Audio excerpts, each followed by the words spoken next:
Hello everyone, welcome to my YouTube channel. हमने last video में देखा था हम कैसे अपने डाइजेस्टिव सिस्टम को ड्रॉ कर सकते हैं स्टेप बाय स्टेप, और मैंने आपको शॉर्ट में ये भी बताया था कि जो डाइजेशन होता है उसका प्रोसेस कैसा होता है, यानी कि जो फूड हम लेते हैं उसका डाइजेशन कैसे होता है। आज हम अपने डाइजेस्टिव सिस्टम का फर्स्ट पार्ट पढ़ेंगे जो कि हमारा ओरल कैविटी है, और ओरल कैविटी में भी सबसे पहला पार्ट होता है हमारा टीथ, जो कि काफ़ी इम्पॉर्टेंट पार्ट है। इसके हेल्प से ही हम अपने फूड को, जो भी फूड हम खाते हैं उसे तोड़ते हैं, चबाते हैं और फाइनली हम उसे अपने बॉडी के अंदर एंटर करते हैं और फाइनली हमारे फूड का डाइजेशन होता है। तो आपको पता होगा कि जो हमारा टीथ है वो कितना इम्पॉर्टेंट होता है हमारे बॉडी के लिए। हमारा जो टीथ होता है वो हमारे फूड को छोटे छोटे पार्ट में तोड़ता है। हमें खाने को अच्छे से चबाना चाहिए ताकि जो उसका न्यूट्रिशन है वो हमारे बॉडी को प्रॉपरली मिल सके। अगर टीथ नहीं होंगे तो हमारा जो फूड है वो प्रॉपर हम उसे नहीं चबा सकते हैं और उसका जो डाइजेशन होता है वो भी उतना अच्छा नहीं होता है। इसलिए आपको कहा जाता है कि खाने को अच्छे से चबाना चाहिए, टाइम लेकर ही खाना चाहिए। बहुत बार क्या होता है कि लोग जल्दी जल्दी में खा लेते हैं और खाने को ठीक से चबाते नहीं हैं, जिसकी वजह से बहुत सारी जो हमारे पेट की प्रॉब्लम है वो बहुत ज़्यादा होती है। बहुत से लोग हैं जिन्हें कि एसिडिटी हो जाती है या फिर ब्लॉटिंग, इस टाइप की जो प्रॉब्लम्स होती है वो क्रिएट होना स्टार्ट होता है। तो इसलिए हमें खाने को बहुत अच्छे से चबाना चाहिए ताकि जो हमारा जो भी डाइजेस्टिव एंजाइम हमारे बॉडी में सिक्रीट होता है वो प्रॉपरली उस पर वर्क कर सके और उसका जो न्यूट्रिशन होता है वो प्रॉपरली हमारे बॉडी को मिल सके।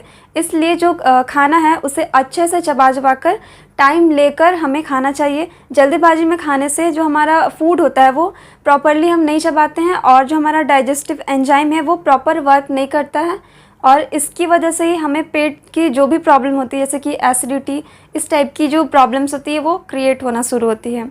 एक और चीज़ होता है कि जब हम खाना खाते हैं उस वक्त हमारा पूरा जो फोकस होता है वो हमें खाने पे ध्यान देना चाहिए ताकि जो भी फूड हम खाते हैं वो प्रॉपरली अच्छे से हमारे जो माउथ होता है यानी ओरल कैविटी उसमें मिक्स हो, जितने भी सलाइवरी एंजाइम्स होते हैं वो प्रॉपर सिक्रीट हो और हमारा फूड अच्छे से मिक्स हो पाए, सारे एंजाइम्स प्रॉपरली सिक्रीट हो और हमारा डाइजेशन जो हो वो अच्छा हो। इसलिए जो हमारा टीथ है वो बहुत इम्पॉर्टेंट होता है हमारे लिए। तो नेचर ने हमें टीथ इसलिए दिया है ताकि हम खाने को अच्छे से चबा सकें। तो नेक्स्ट टाइम से अगर आप भी जल्दी जल्दी खाना खाते हैं तो आप जल्दी खाना छोड़ दें। आप जो भी काम करते हैं उसमें से अपना टाइम निकालें खाने के लिए ताकि आप प्रॉपर फूड को चबा सके और उसका जो डाइजेशन हो वो प्रॉपर हो, उसका न्यूट्रिशन भी आपको प्रॉपर मिले। तो चलिए हम स्टार्ट करते हैं हमारा टीथ। तो टीथ का जो स्टडी होता है उसे हम ओडोंटोलॉजी कहते हैं।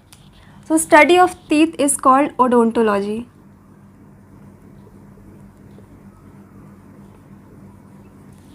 लोकेशन ऑफ टीथ, टीथ का जो लोकेशन होता है वो होता है हमारा बकल कैविटी, यानी कि जो हमारा ओरल कैविटी है वो हमारा लोकेशन होता है हमारे टीथ का। तो लोकेशन होता है हमारा माउथ या फिर कहेंगे ओरल कैविटी या बकल कैविटी। हमारा जो ओरल कैविटी है उसका जो ओपनिंग होता है वो होता है हमारा लिप्स जो कि मस्कुलर ऑर्गन होता है, और ये हमारे ओरल कैविटी का ओपनिंग वाला पार्ट होता है, यानी कि लिप्स हमारे ओरल कैविटी का ओपनिंग वाला पार्ट है।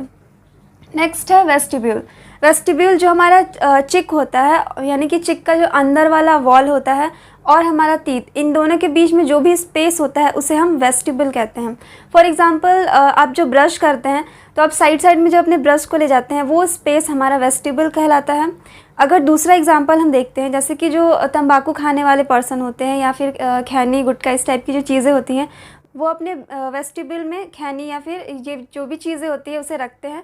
तो जो स्पेस होता है हमारे चिक वॉल इनर वाले और हमारा जो टीथ है उसके बीच का जो स्पेस है वो कहलाता है हमारा vestibule. Space between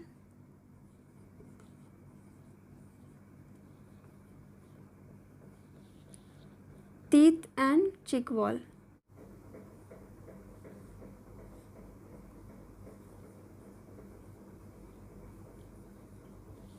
so space between teeth and चिक इज कॉल्ड वेस्टिब्यूल। नेक्स्ट है टाइप ऑफ अटैचमेंट। हमारा जो टीथ होता है वो हमारे बकल कैविटी में किस तरह से अटैच है वो कहलाता है हमारा type of attachment. So human beings में होता है टाइप ऑफ अटैचमेंट थीकोडोंट। सो हम यहाँ पे लिखते हैं थीकोडोंट।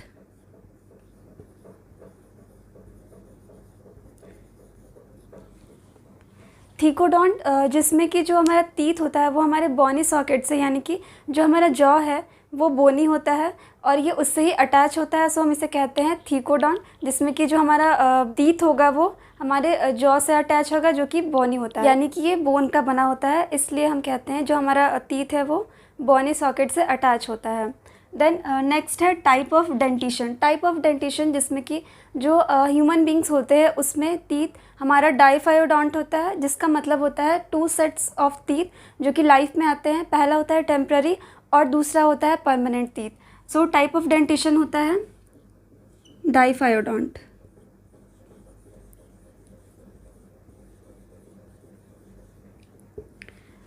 डाइफायोडोंट जिसमें कि 2 सेट्स होंगे टीथ के।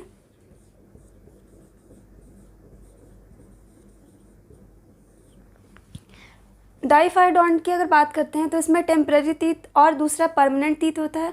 टेम्पररी टीथ जिसमें कि जो टीथ होता है हमारा वो बचपन में टूटता है और वो रिप्लेस होता है परमानेंट टीथ से। सो ऐसे टीथ जो कि लाइफ में एक बार फॉर्म करते हैं वो मोनोफायोडोंट कहलाते हैं, और जो लाइफ में 2 बार हमें देखने को मिलता है वो कहलाता है डाइफायोडोंट।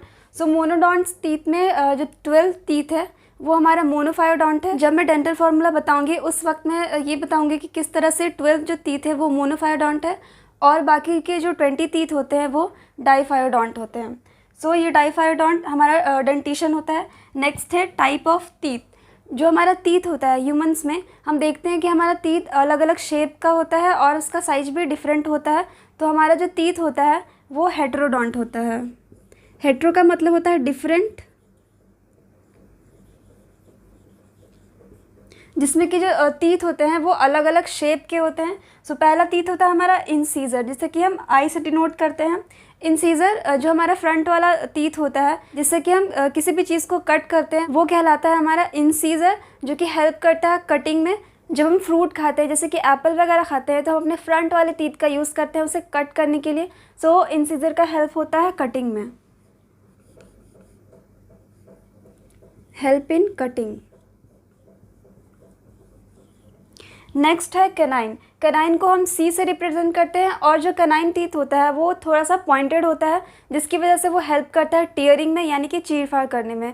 जो कार्निवोर्स होते हैं यानी कि जो मांसाहारी जानवर हैं उनके जो कैनाइन टीथ होते हैं वो बहुत ज़्यादा मॉडिफाइड होते हैं, लंबे होते हैं, ताकि जो वो अपना शिकार करते हैं तब वो अपने कैनाइन टीथ का यूज़ करते हैं अपने शिकार को चीरने और फाड़ने में। इसके हेल्प से वो अपने शिकार को मारते हैं। सो कैनाइन का यूज़ होता है टीयरिंग में, हेल्प इन टीयरिंग।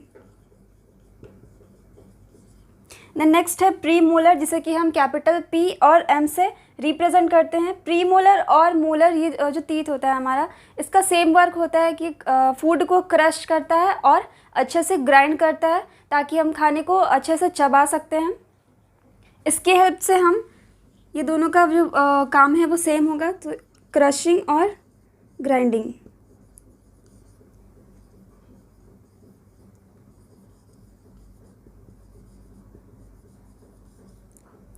जो मोलर होता है उसे हम कैपिटल एम से डिनोट करते हैं और ये दोनों का फंक्शन होता है जो फूड होता है उसे क्रश और ग्राइंड करने में। सो ये 4 टाइप के टीथ होते हैं जो ह्यूमंस बीइंग में मिलते हैं और इनका अलग अलग रोल होता है हमारे फूड को तोड़ने में और उसे क्रश और ग्राइंड करने में, जिसकी हेल्प से अपने फूड को अच्छी तरह से ग्राइंड और क्रश करते हैं और फाइनली ये हमारे बॉडी के अंदर एंटर हो जाता है। सो ये थे हमारे टीथ के कुछ टाइप, डेंटिशन और जो हमारा टीथ होता है किस टाइप का उसमें अटैचमेंट होता है, इन सब चीज़ों को हमने देखा यहाँ पे। उसके बाद से हम देखेंगे कि जो हमारा टीथ होता है उसका स्ट्रक्चर कैसा होता है। सो जो हमारा एक्सपोज वाला पार्ट होता है, मीन्स कि जो वाइट पार्ट होता है वो कहलाता है क्राउन और ये बना होता है इनामल से। इनामल एक ऐसा सब्सटेंस होता है जो कि हमारे बॉडी का सबसे हार्डेस्ट पार्ट होता है और ये हमारे बॉडी में दोबारा नहीं बनता है। सो जो हमारा इनामल है ये सबसे हार्डेस्ट पार्ट होता है। तो इनामल हमारा हार्डेस्ट पार्ट होता है हमारे बॉडी का।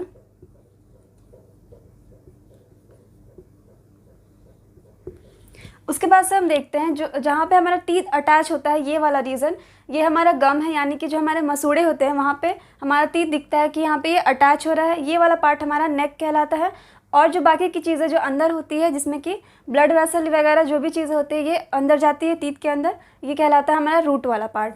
सो अपर वाला पार्ट जो हो गया ये क्राउन है, मिडिल वाला पोर्शन नेक कहलाता है और सबसे नीचे वाला पार्ट रूट होता है। इसके बाद से हम देखते हैं जो इनामल है वाइट पार्ट के बाद से आता है डेंटाइन।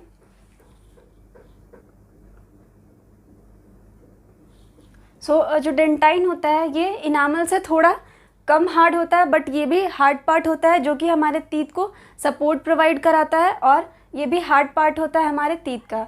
देन इसके बाद से आता है पल्प वाला पोर्शन, जिसमें कि जितने भी ब्लड वेसल वगैरह होते हैं जो कि हमारे टीथ तक जाते हैं, ये ब्लड वेसल हमारे पल्प वाले रीजन में प्रेजेंट होते हैं। ब्लड वेसल जितने भी न्यूट्रिएंट होते हैं जो हमारे टीथ के लिए ज़रूरी होते हैं, उसे ये प्रोवाइड कराता है।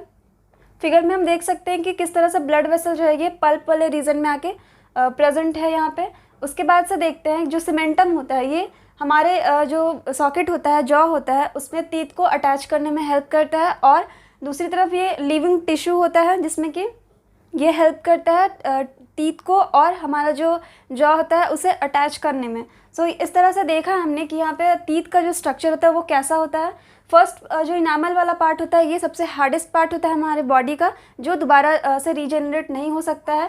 देन डेंटाइन जो कि उससे कम हार्ड पार्ट है और ये टीथ को सपोर्ट प्रोवाइड कराता है। उसके बाद से पल्प, जिसमें कि कनेक्टिव टिश्यू जितने भी हमारे ब्लड वेसल्स है वो आके वहाँ पे मिलते हैं। सीमेंटम जो कि हमारे जॉ और टीथ को अटैच करने में हेल्प करता है। ये था पूरा टीथ का स्ट्रक्चर। नेक्स्ट लेक्चर में हम डेंटल फार्मूला लिखना सीखेंगे, जिसमें कि हम ये भी देखेंगे कि जो हमारा डाइफायोडोंट होता है उसमें टेम्पररी और परमानेंट कितने कितने टीथ होते हैं। आपको कोई भी टाइप का डाउट या फिर कन्फ्यूज़न होता है इस टॉपिक से रिलेटेड तो आप कमेंट करके पूछ सकते हैं।